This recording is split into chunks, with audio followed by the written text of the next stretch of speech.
We're delighted to be joined by the TV psychologist Honey Langcaster-James. Honey, thank you so much for joining us. I mean, how do you assess Harry's mental state when you've been watching these interviews that he's been doing?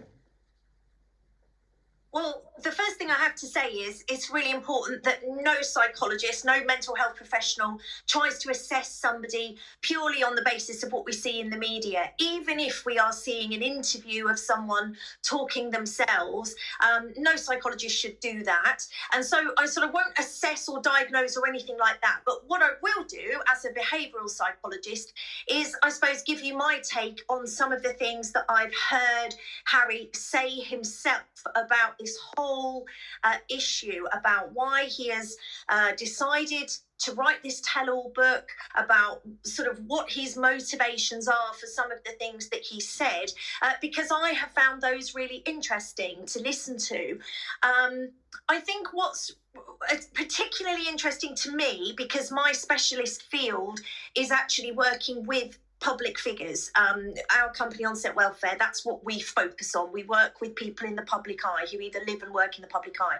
So I have actually heard some of these things from other people that we've worked with over the years. The great frustration of not feeling like you can actually tell your truth, whatever I mean, it's interesting. We're talking about freedom of speech, but it's interesting, isn't it, that when someone comes out and says, well, this is my view, this is my story, this is what I think happened to me, a lot of people around the world go, oh, you shouldn't be saying that, you shouldn't be saying that. But actually, I think if we do live in a world where we want to hear people's different views, to a certain extent, we have to let people tell their story and listen to what they've got to say. So that would be my think what we were sort of concerned about, because it does seem that it's very raw when you've seen his interviews, when you've listened to what he's had to say. Is it a very public breakdown? Watching it myself, I felt I was in the therapy room with him. So yes, he can say it, but really, are we watching something we shouldn't really be watching? It's him having a breakdown in public.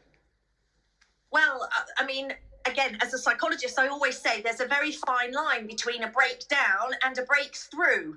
Ultimately, who knows what we are seeing at the moment for Harry? I think we have to listen to Harry about that. He says that he has been on a long journey. He says that he has had mental health support, that he's had therapy. He says that he wanted to tell this. And I think in one of the interviews that I watched, I think it was the Bradley interview, I think he says, I felt a sense of relief. So I think we have to honour that, and that's what is going on for him. And as yesterday, when she was in Liverpool, I mean, sometimes talking therapies don't work. Do you think that's right? Sometimes they don't work.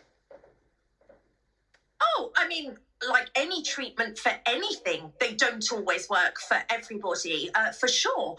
But I think that's a different question. I think what we're seeing here is somebody who has lived an exceptional life, an extremely unusual life, which means that I doubt that anybody out there watching this right now can really empathise or understand what that might have been like to grow up inside that system, to grow up in the public eye, to have had no say in the matter, that you're born into this family. It's the same with anybody else. And yes, of course, those of us around the world who struggle financially or we have difficulties in our lives might look at someone who's a prince and say, well, what have they got to complain about? What hardship do they face compared to my life? And I get it. Honey, that's what most of us are thinking. But thank you for joining us, because I think that's what I was sort of looking at there. We've heard what he said, with some very revealing